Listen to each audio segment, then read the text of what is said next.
welcome to this class. Let us look at a few more points on technology management. So, as I have mentioned in the previous classes, you can look at technology driving the market. You can also look at market driving the technology. How is it? So, advances in technology help companies to put out new products into the market. So, when the consumer looks at these new products, he keeps on giving a constant feedback to the companies. This consumer communication or this consumer feedback results in technology improvements. So, these technology improvements or technology changes work both ways. One, technology advances come into the market, market provides a feedback, and when market provides a feedback, maybe it asks for something more, then again technology improvement starts coming in. So, this is a very continuous process. So, in other words, you can look at technology initially to be a driver of the market, but market to come back to technology again to call for to make improvements, further improvements. So, in that sense it becomes a driver again to technology. So, initially technology is driving the markets, but markets are also driving technology. So, what does this mean? This means that you have to continuously monitor this technology.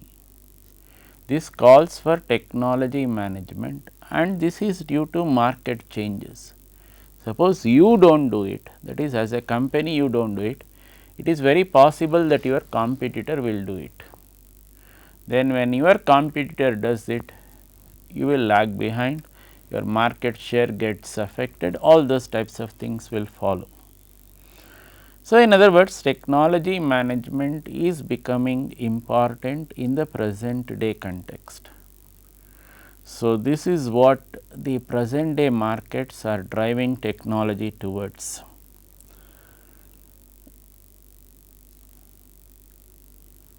This chapter 14 in my book on strategic management gives you with respect to technology management, it is given in other strategic issues some points. It tries to tell you, I just read from this book some ideas of this technology changes.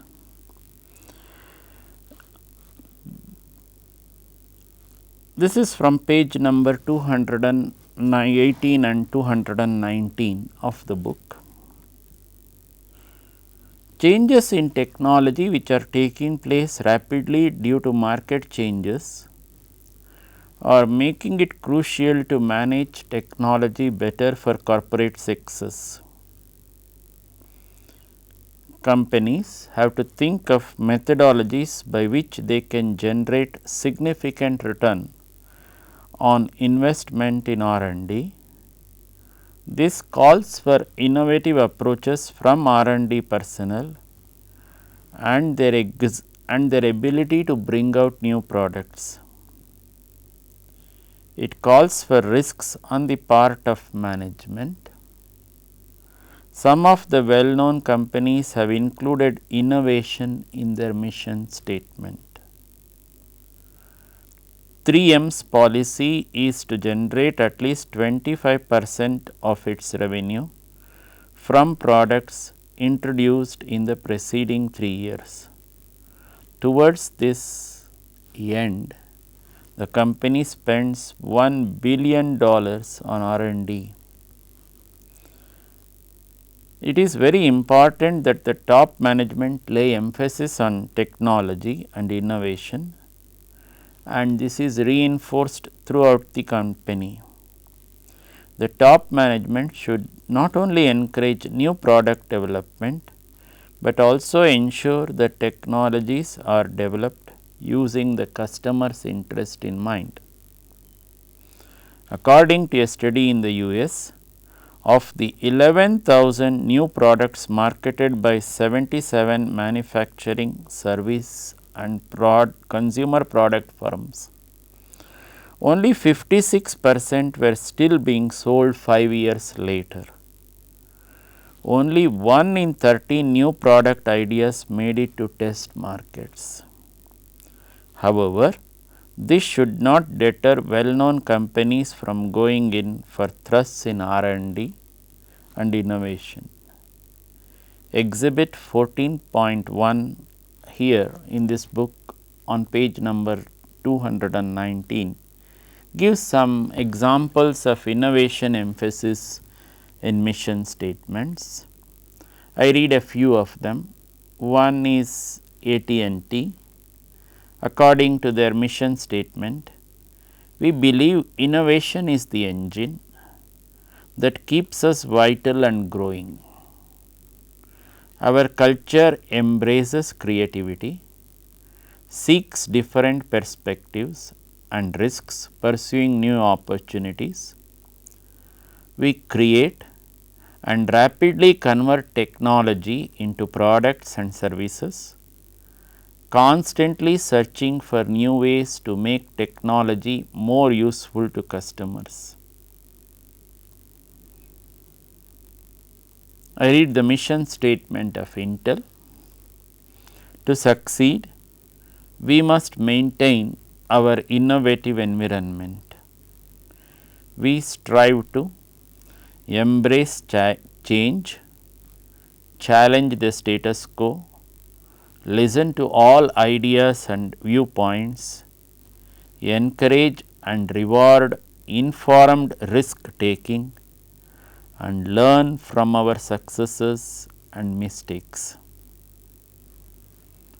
I read another form, that is hallmark.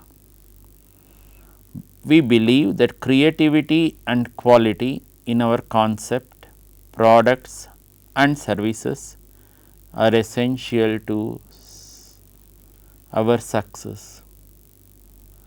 The well-known blade manufacturing company Gillette, we invest in and master the key technologies vital to category success. So, this is in other words what I was trying to say till now. That is, initially your R&D makes changes in technology, and those changes in technology are reflected in the changes in the attributes of the products. They are put into the market calls for something additional, something more. This is given back to the company through what is called the customer feedback. So, the consumer feedback or the customer feedback provides the company what does the consumer want further. So, initially it looks as though technology is driving the market, but as soon as a new technology starts making forays into the market always calls for something more, and then becomes the market driving the technology. So, you are forced to go into changes in technology. So, in other words, the technology management is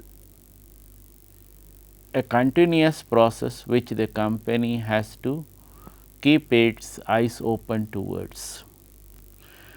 So, the technology management essentially taking place due to market changes, again crucial for the corporate success or the company's success. Now, why are we looking at all this? We are looking at all this technology changes or technology management, because you invest so much of money in R&D, that R&D investment should generate a reasonable ROI. So, that requires that the R&D personnel and also the personnel from other departments, especially the marketing department, they provide innovative approaches or they come out with innovative approaches. So, that is becoming in fact the order of the day. So, when you are taking innovative approaches, what is required or what is called for from the management side? From the management side, it must be willing to take risks. So, in other words, a certain entrepreneurial attitude is called for on the part of the management. The management should be willing to take risks. So, what is this going to translate into? If you really start wondering, the top management should stress upon new product development. It should have customer needs and wants in mind. So, the top management should be willing to take risks and they should be looking at new product development whole hog.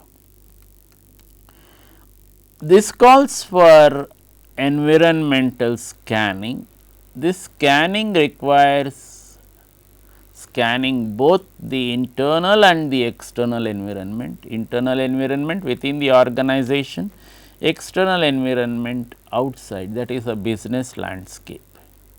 So, internal you are doing it for your strengths and weaknesses, external for the opportunities and threats.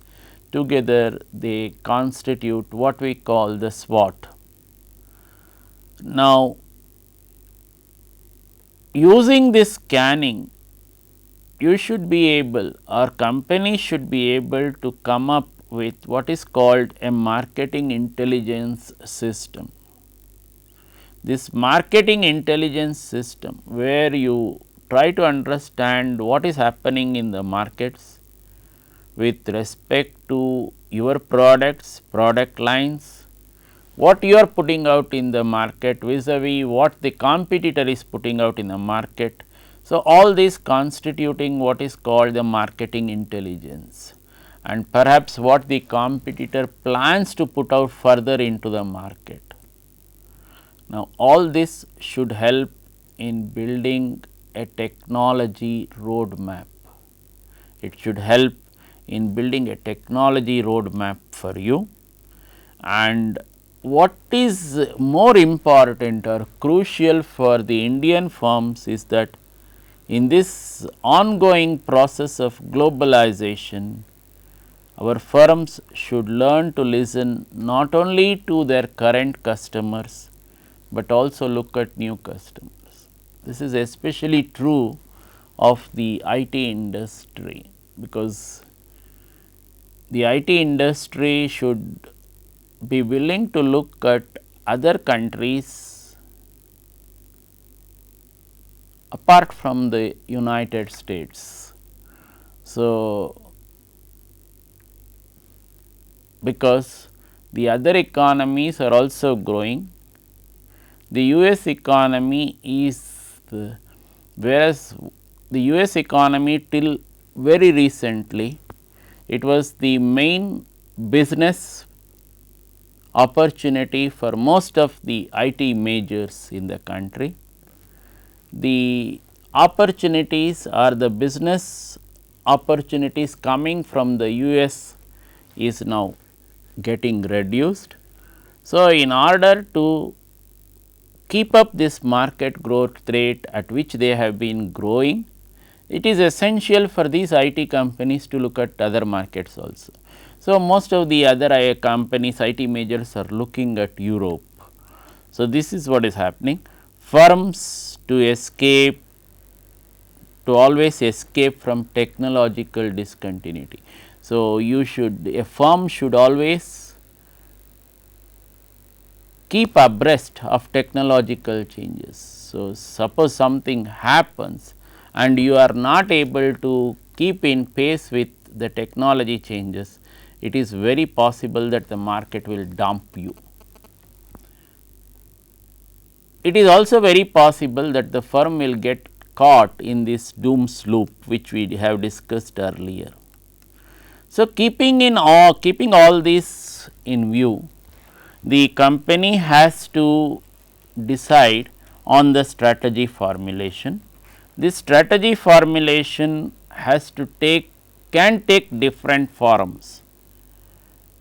What are the forms it can take? It can say the company has to decide whether it will go in for product R&D or process R&D. What type of R&D it wants to go through?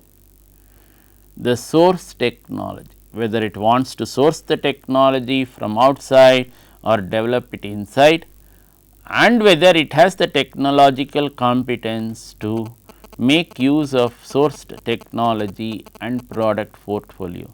Suppose you source it from outside, do you have the technological capability to manage it? This is the question that comes in. So, all this is brought out again in this figure, product and process R&D in my book on page number 220. So, this book has a diagram which is figure 14.1, where it lists the product and process R&D in the innovation life cycle. So, according to this figure, if you see the product and process R&D in the innovation life cycle, the proportion of this varies as the product moves along its life cycle. Product innovations are most important in the introductory stages, but later on process innovations such as product quality, manufacturing facilities become important. So, this is one important lesson for the Indian firms. Initially, the product R&D is very important in this competitive scenario, but later on when the product stabilizes in the market, so reaches this growth phase, it is very important the company moves or shifts from product R&D to process R&D, because that is the one which enables you to improve the attributes or the product quality and further, and so that the life of the product in the marketplace can be enhanced. So, the objective of any company would be to prolong the life of its product in the market to the extent that it is possible. No company would like to see its product die out very soon in the marketplace. So, in order to do that, R&D is now playing a role, and initially it can be product R&D. Later on when you move in the product life cycle, that is the PLC, the process R&D takes over and starts making improvement in the product quality with respect to its attributes. So, as I mentioned, all this calls for a certain amount of risk from the management. So, the risk taking ability of the management, the top management, comes out into the fore in this whole process. So, this is precisely the scenario in which the Indian firms are operating now. What does it mean? The top management with respect to Indian firms should also be willing to take risks, that is not shy away from this risk.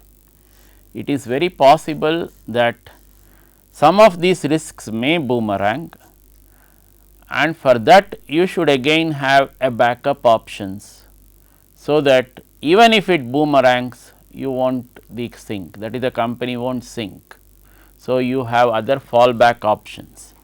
So, all that requires what is called a corporate entrepreneurship coming to the fore, and more importantly so with respect to Indian companies. This corporate entrepreneurship, also known as this corporate intrapreneurship. Many definitions have been given. I quote one or two definitions. The one definition given by Guth and Ginsberg is that the birth of new businesses within existing organizations, that is internal innovation or venturing, and the transformation of organizations through renewal of the key ideas on which they are built, that is strategic renewal. So, this is something which is internal. You start doing what is called churning in the organization. This internal churning in the organization acts as a motivator for internal innovation or venturing, and this internal innovation or venturing helps in transforming organizations through renewal of key ideas. So, this is the strategic renewal which these people are talking about. There are three measures of R&D success which are listed here. One is improving technology transfer from research to business unit. This is what we call, or what I have been emphasizing in the throughout these different sessions. Now, the companies are looking at applied research. Pure research is okay, fine, but for a company it wants to benefit from this pure research. It says, okay, pure research you did up to this point, now help me in coming out with a product through this pure research. That is what the business units are looking at. So, they are so the technology transfer from research to business units. So, business units are more keen or keyed up on this applied R&D. So, they want this R&D to be applied to the market scenario. Now, what is this getting translated to? They want this to get translated to accelerating the time to product for new products or processes. In other words, the time to market, that is the time to come out with a new product, to enter the market, they want it to get shrunk. So, it should not take a very long period to come out with new products, it should get reduced. So, this is what is happening in the present day manufacturing industry, whether you take the whether you take the automotive industry, or whether you take the electronic industry, or whether you take the telecommunication industry, the way the models are getting changed. New models getting introduced into the marketplace, new models always coming with newer attributes. So, consumer gets used to these newer models. So, by the time he masters these models, he finds that another new model has already been introduced by the company into the market. So, all this contributing to what is called this applied R&D, helping coming out with new products. So, the third aspect of this R&D success is institutionalizing cross functional participation in R&D. So, what does this mean? It means that R&D should not keep itself aloof. So, it should be able to interact with other departments many times proactively. So, the first thing it should be able to do is to interact with the marketing department.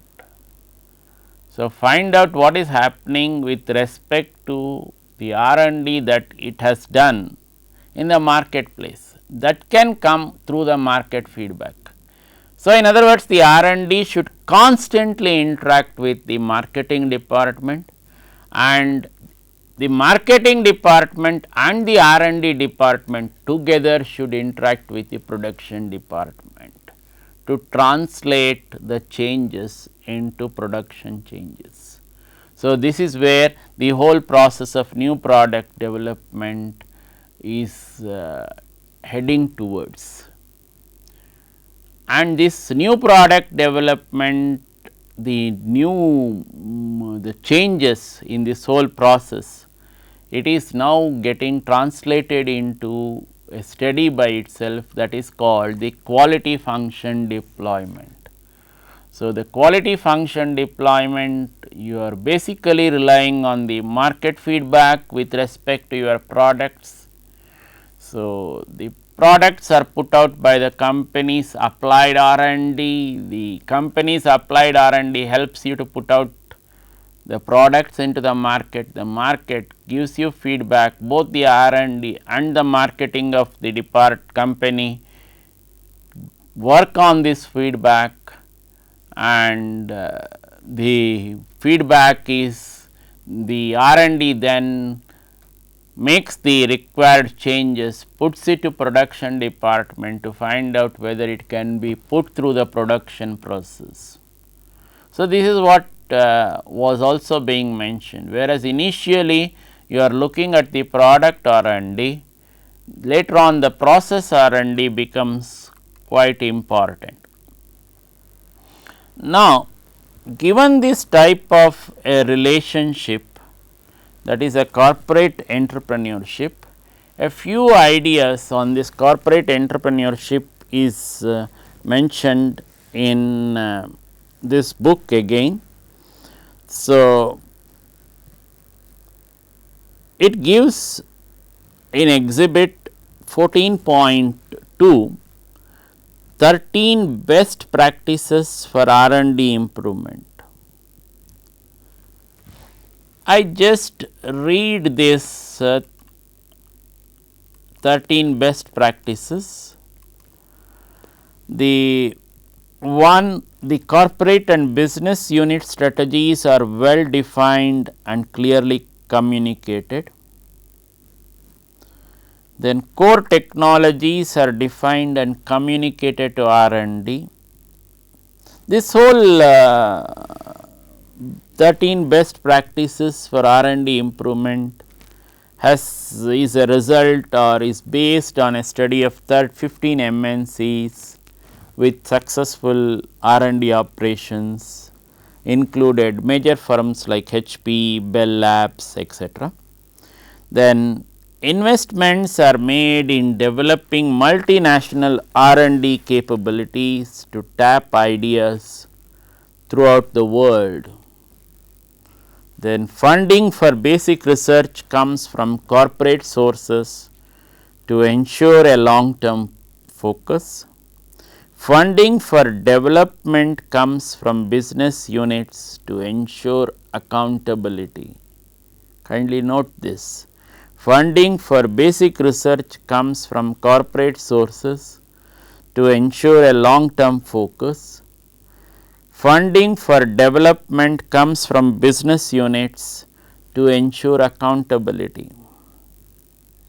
Basic and applied research are done either at a central facility or at a small number of labs, each focused on a particular discipline of science or technology. Development works takes place at the business unit site. Then formal cross functional teams are created for basic, applied, research and developmental work. Formal mechanism exists for scientists to interact regularly and among R&D and other functions. Analytical tools are used for selecting projects and also for evaluation of ongoing projects. Then the transfer of technology to business units is the most important measure of R&D performance. Effective means of career development are in place at all levels of R&D. Recruitment of new people is from diverse universities and from other companies when specific experience and skills required would take a long time to develop internally. Some basic research is performed internally, but there are also university and third party relationships. Formal mechanisms are used for monitoring external technological developments. This is taken from this benchmarking R&D and productivity by these two authors, Krauss and Liu. So, this is the way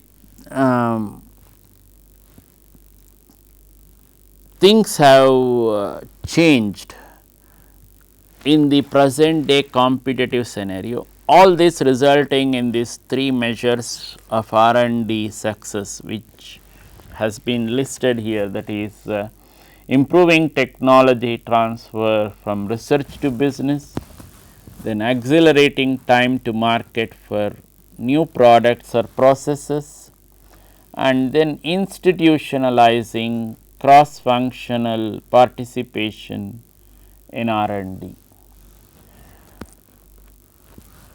Now, there are a few things which when you are looking at Indian organizations, you have to look at, you cannot always be looking at the only major companies.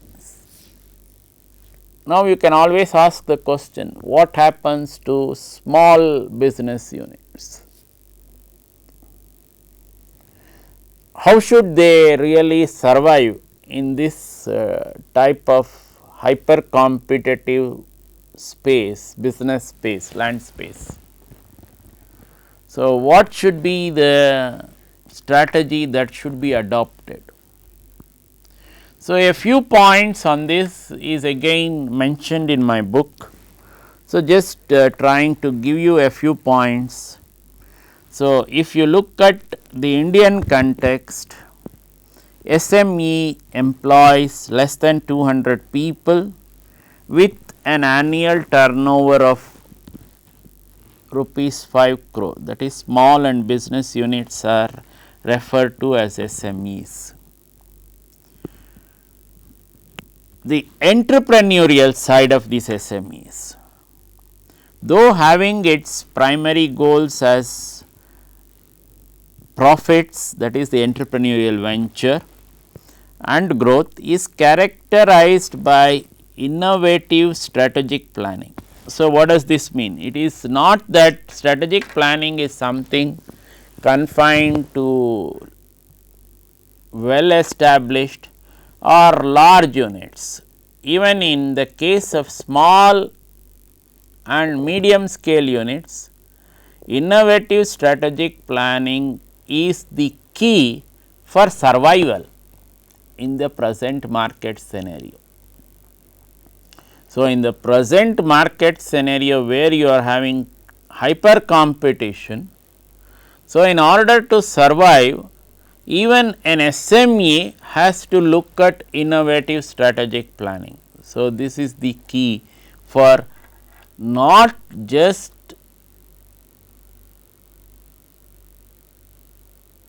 the large and the major business units, but also for the smaller and medium business units, not only to survive, but also to grow in the marketplace. So, the difference between a small firm and an entrepreneurial venture, a small definition is, a small characterization is given. Most firms start with just a single product. Those oriented towards growth immediately start looking for another one. It is the planning approach that separates the entrepreneur from the small business owner. So, this is what is referred to as innovative strategic planning. SMEs in the Indian context have to recognize that the use of strategic planning is not confined to large scale enterprises. So, if you really see in the US, 500 small business firms, 86% performed strategic planning and reported improved profits. So, there is no reason as to why an Indian SME should not also report improved profits through strategic planning. So, this is become very essential right now even for our Indian companies. So, this is in other words the strategic management process which we have gone through in the earlier classes, whether it is the total process or whether it is the step and ladder approach, whatever we have listed, all these points become applicable even to SMEs. This is the point one has to keep in mind. Now, SMEs in India have to develop entrepreneurial characteristics in order to survive in the changing market scenario. How are these characteristics going to help, or how are they going to become key for the success of the firm? So, they can help in identifying potential opportunities better, that is the innovative strategic planning can improve the firm's ability to identify potential opportunities better, then can infuse a sense of urgency, making them action oriented. So, there is always this hyper competition keeping the company on its toes. So, the result is you have a sense of urgency with respect to the actions of the company and knowledge of key to success in the industry. So, you keep on looking at what is happening. This is what I said, R&D and market interactions. Initially technology you can say is the driver, but now when it becomes hyper competition, you think that market is driving technology. So, both are true. So, initially technology drives the market and market asks for more, and then it looks as the market is driving technological improvements. So, this is what the market wants. So, the result is you have a very close link between R&D and marketing, which has to be forged in a company, and both have to work in tandem to see what could be the type of improvements that could be brought about in the product attributes already in the marketplace. So, this is required to elongate the product life in the marketplace. So, this is what the PLC, the study of the PLC helps you. So, the marketing department should be able to communicate with the markets better, and this communication should be made understandable to R&D also better. So, this is where you have the knowledge of what is called the industrial marketing, taking the key or taking the key place in the present day setup. So, when you are looking at manufacturing industries, you look at industrial marketing. So, if your engineering knowledge always comes in handy to understand the markets better. So, this is what it comes to. The fourth aspect, supplementing through outside help, skills, knowledge and ability.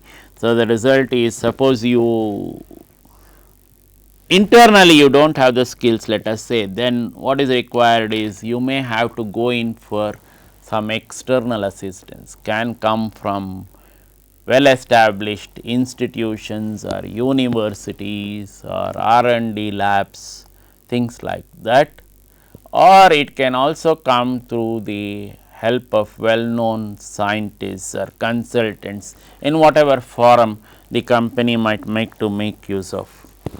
So, there is an exhibit which is given here, that is this exhibit 14.3. This exhibit 14.3 on page number 222 and 223, just reading a few of these guidelines. One is focus on industries facing sustained technological or regulatory changes, especially those which witnessed exits by established competition. Seek industries whose smaller firms have relatively weak competition. Seek industries that are in early high growth stages of evolution. Then seek industries in which it is possible to create high barriers for subsequent entry. Just go back on these things once more. Focus on industries facing sustained technological or regulatory changes, especially those which witnessed exits by established competition. What are you trying to understand by this? You can know what really was the cause for these firms exiting the market. What type of competition made them exit the market, so that you are prepared better, that is, a firm is prepared better. Then seek industries whose smaller firms have relatively weak competitive position. So, suppose you are able to improve upon these firms and come out with your new product developments better, then you are in a much better on a much better wicket actually. Then seek industries that are in early high growth stages of evolution. So, this is what we discussed also earlier. So, applicable both to the new products and also to the industry. So, you have the product life cycle applying to new products. So, you are going through introduction, growth, maturity and decline, applies also to industries as well. So, you are at different stages of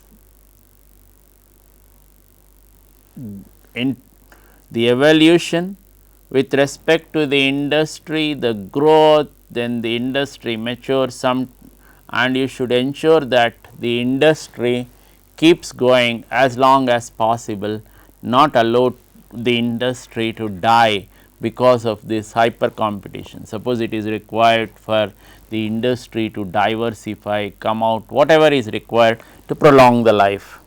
So, then seek industries in which it is possible to create high barriers for subsequent entries. So, this is where you put some lids on competition. Then seek industries with heterogeneous products that are relatively unimportant to the customer's overall success. Do not keep on looking at homogeneous products, also look at heterogeneous products. Seek to differentiate your products from those of your competitors in ways that are meaningful to your customers. In other words, customers should be able to appreciate the changes that the R&D has done with respect to your product, or your innovative strategic planning has done with respect to your products, product attributes. Then seek to dominate the market segments you compete in. If necessary, segment the market differently or change the nature and focus of your differentiation efforts to increase the domination of the segments you serve. Seek to dominate the market segments you compete in. If necessary, segment the markets differently or change the nature and focus of your differentiation efforts to increase the domination of the segments you serve. So, in other words, what is required for the success of a new venture is to dominate the market. So, in other words, an SME should try to become a leader in the marketplace as quickly as possible. So, it can be through the different new products or new product lines, whatever is required, it should try to occupy the leadership position. Then stress innovation, especially new product innovation that is built on existing organizational capabilities. Seek natural organic growth through flexibility and opportunism that builds on organizational strengths. So, this is very important. You cannot be outsourcing this innovation always. It should also come from within. So, you should try to promote this internal innovation to the maximum possible extent. Now, note that all these are required not only for the success of the SMEs per se, it is also required for the industrial development of the country at large.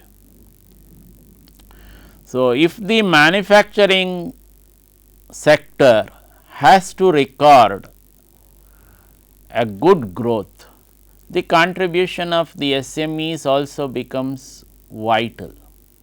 So, you cannot just be expecting only the contributions to come from the major industries.